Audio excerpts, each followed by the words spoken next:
All right, Giants Nation, deep breaths. Yeah.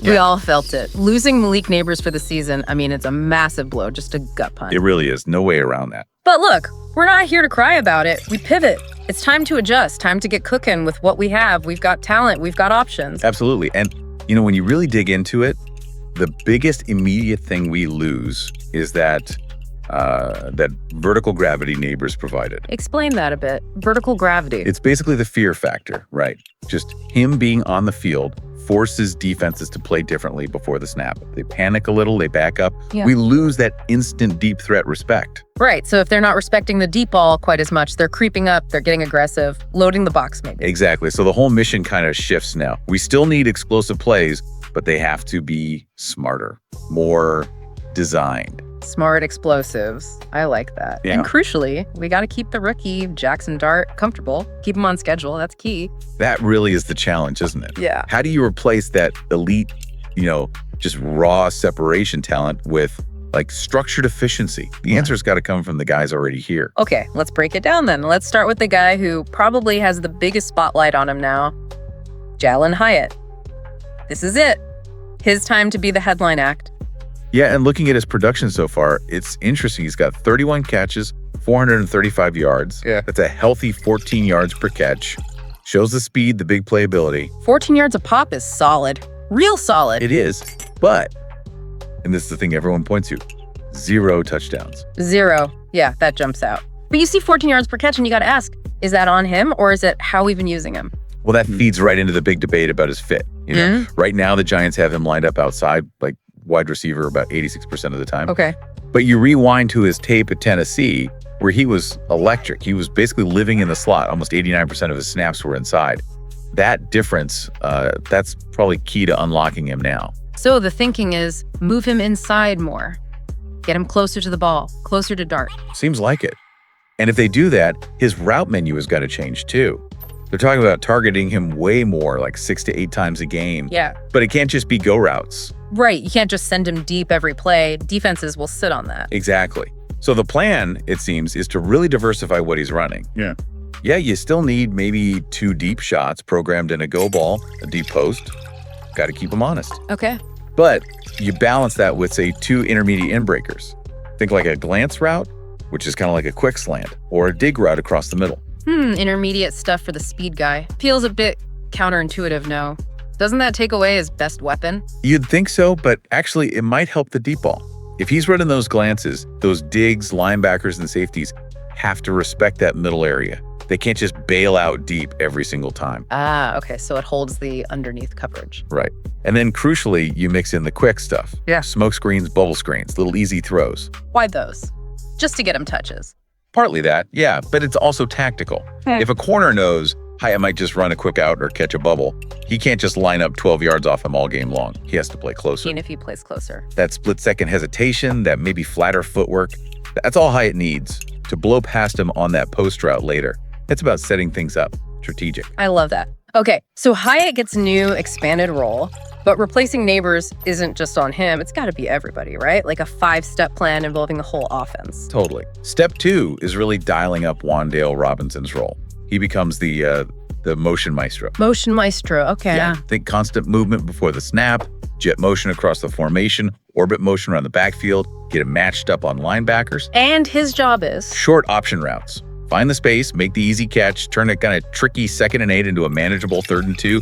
Keep the chains moving, keep Dart in rhythm, make Coach Daboll happy, Happy dabs, you like that. Easy completions for the rookie. Okay, step 3. Step 3 is getting more from the tight ends. Specifically, Theo Johnson needs to be a guy who genuinely stresses the seams. Stress the seams, meaning run vertically up the middle. Exactly. We need to see him run stuff like RPO pops. Yeah. And also stick knots. Okay, slow down. RPO pop. Stick knot. Break those down for us. Sure. An RPO pop is tied to a run play. If a linebacker crashes hard on the run, the QB just pulls it and throws a quick vertical pass right behind him. It's designed to be like a cheap, easy completion, high percentage. Gotcha. Cheap explosives. And the stick nod. That's a bit more advanced. He runs a sharp 5-yard stick route like he's stopping, gets the defender to bite, then bam, he nods his head and takes off vertical or towards the corner. Great against certain coverages, like quarters. Again, trying to create easier throws for Dart. Love it. Okay, who's next? We need some physicality too, right? That brings us to step 4. The rookie, Beaux Collins. Big kid, 6'3", over 200 pounds. He gets the, let's call it the boundary grown man stuff. Grown man stuff. Like what? Contested catches on the sideline. Slants where he uses his body. Yeah. Fades in the red zone. Back shoulder throws where Dart just puts it on his frame. His job description basically is box out like he's boxing groceries. Yeah. Use that size. Yes. We need that physicality, especially down near the goal line. Okay, and step 5. Step 5 is the veterans in depth doing their jobs. Yeah. Darius Slayton. Yeah. He's still got to be the guy who takes the top off the defense sometimes. The designated lid lifter. Keeps safeties deep. Keeps his role. Right. And then you need guys like Lil Jordan Humphrey ready for specific packages, maybe goal line or short yardage. And can't forget, special teams becomes even more critical now. Got to manage field position if the offense sputters a bit early. Okay, so we know the players and their new jobs. Now, let's talk X's and O's. How do we scheme guys open? It can't just be hoping Hyatt runs past everyone. Got to have some design. Let's walk through maybe 3 specific plays we absolutely need to see. Yeah, let's start with the big one, the shot play designed to replace some of that lost deep threat. Call it the Yankee shot. Yankee shot. Okay, what's that look like? Max protection, first off. Keep 6, maybe even 7 guys in to block. Give Dart time. Then you got Hyatt running a deep post route, splitting the safeties. And you pair that with Darius Slayton running a deep crosser underneath it, coming across the field. Okay, post over crosser. Classic. Right. And the key detail, Wan'Dale Robinson motions across the formation pre-snap. Not to get the ball, but just to force the defense to communicate, maybe reveal their coverage. Is it single high safety? Too high? So the motion tells Dart where to go with the ball. Pretty much. It simplifies the read. If that motion shows the middle of the field is closed off, just one deep safety, Dart can work the crosser to Slayton underneath for a good gain. Safe throw. But if the middle's open? If it's open, 2 deep safeties spread wide. You take the shot, you let Hyatt run under it. It's a defined choice read based on the pre-snap look. High reward potential, but with a built-in check down. Love that. Okay, next play. We need rhythm for Dart. Right. Keep him confident. Definitely. Play 2 could be something like an RPO glance plus a bubble tag. All about quick decisions, getting the ball out fast. RPO grants, bubble tag. Break that down. RPO is run pass option. Right. Dart reads a specific defender, usually a linebacker or safety. Based on what that guy does, Dart either hands off the run or throws the pass. Okay. In this case, Hyatt runs a quick glance route like a 3-step slant, usually on the backside of the play, reading the safety. If the safety is playing soft, deep, Dart can hit that quickly. And the bubble tag. That's usually Wan'Dale on the front side. If maybe the nickel corner blitzes or they have numbers out there, Dart can just flip it out to Wan'Dale on the bubble screen immediately. Take the easy yards. So it gives him 2 quick options based on the defense's alignment. Exactly. 2 simple reads. Reduces the chances of holding the ball too long, reduces those turnover-worthy plays. It builds rhythm, gets the ball in the playmaker's hands fast. Makes sense. Okay, play 3. We mentioned Beaux Collins needing to be physical. How do we scheme him up, especially in the red zone? Yeah, down tight. You need specific concepts. Think about a fade slant choice for Collins, but run out of a stack release. Stack release. Like receivers lined up one behind the other. Exactly. Collins might be lined up tight, right behind another receiver. When the ball is snapped, they release together. They'll be crossing paths slightly. It creates traffic. It creates confusion for the cornerback trying to cover Collins. Makes it harder to press him. Creates a natural pick, almost. Sort of, yeah. It forces that corner covering Collins into a tough decision, like right now.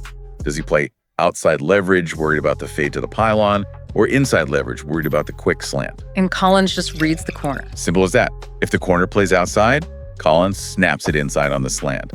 Quick throw, use the body. If the corner jumps inside, Dart throws the fade to the back shoulder, lets Collins use his size and go get it. Pure isolation, but with a schematic advantage built in. Okay, love those specific plays. What about like general scheme tweaks, things we need to see more of overall? Definitely need to see more bunch formations and stack looks like we just talked about. And lots of switch releases within those. Switch releases, receivers crossing at the snap. Why is that so important now? It just creates free access. Helps Hyatt, helps Wan'Dale, helps everybody get off the line cleanly without having to beat a jam every single time. Buys that crucial half second. And gotta say it again.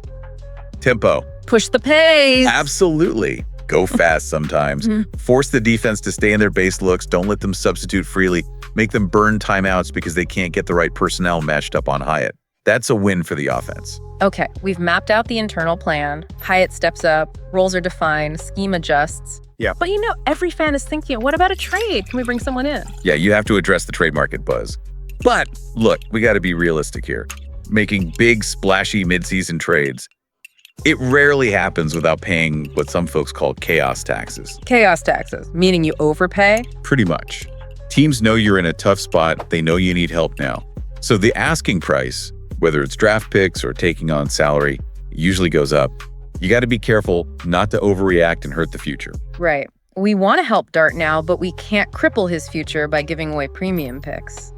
So is there a move that makes sense, like a sensible target? Well, if you're looking for that Goldilocks move, not too expensive, but just right for the need, a guy like Elijah Moore maybe fits the bill. Elijah Moore. Okay, interesting. Why him? He's shown he can play, right? Yeah. He's kind of a Z receiver slot hybrid. He's good at running those option routes we talked about for Wan'Dale, finding the soft spot, sitting down.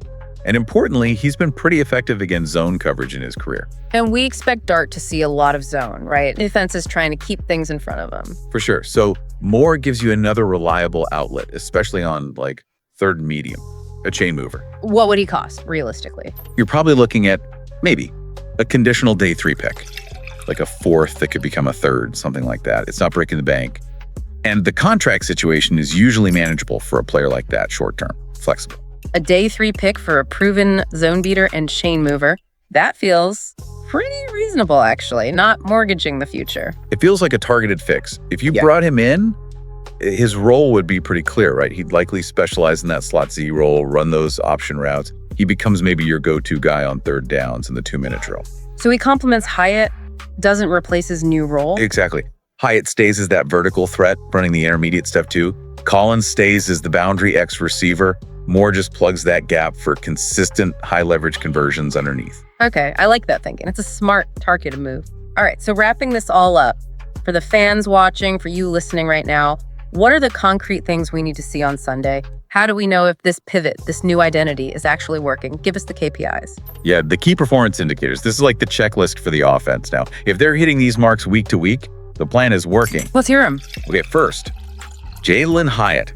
We need to see at least 2 deep shots attempted his way. Keep defenses honest, and he needs to complete at least 2 of those intermediate inbreakers, the glances or digs. Gotta have that balance. Okay, deep shots and intermediate completions for Hyatt. Got it. Second, Beaux Collins. He needs 1 target in the red zone on an isolation route fade, slant, back shoulder, and 1 other targeted back shoulder throw somewhere on the field. Establish that physicality. 1 red zone ISO, 1 back shoulder for Collins. Check. Third, Wan'Dale Robinson. Minimum of 4 touches that come off pre-snap motion. Jet sweeps, orbit screens, quick throws after motion. Got to use that movement. Get him easy yards. 4 motion touches for Wan'Dale. Makes sense. And the big one, the QB. Most important, yeah, Jaxson Dart. 2 big numbers, fewer than 2 turnover-worthy plays per game. Got to protect football. Yeah. And achieve a success rate of over 45% on early downs, first and second down, when using RPO or play action.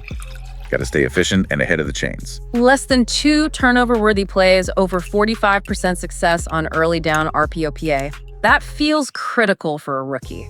If they hit those metrics consistently, it shows the scheme is generating offense by design. It's supporting Dart, leveraging Hyatt's speed smartly, using the other pieces effectively. It proves the pivot can work. It's disciplined, it's smart, it's physical, it's a new way forward. Exactly. It provides that structure he needs to grow into the job. Man, I am fired up to see this. Seriously, if Hyatt takes one of those glance routes, like 60 yards to the house this weekend, forget the jersey, I'm doing a Lambeau leap into my couch. And if Beaux Collins mosses somebody on the sideline for a game winner, you might have to name your next pet Collins Island. Done. Collins Island, the goldfish, I love it. Look, the identity shifts, maybe the path gets tougher, but the goal is the same. So think about it, if you were calling the plays, knowing this personnel, this situation, what's the one wrinkle you'd add? Chew on that. Let's go Giants. Let's see this pivot. Just wanted to say a massive thank you for tuning in to Big Blue Tea. Absolutely. And, you know, a huge shout out always to BLKFREEZYTV. Oh, definitely. For the fantastic programming, the production, everything that makes this possible. Yep.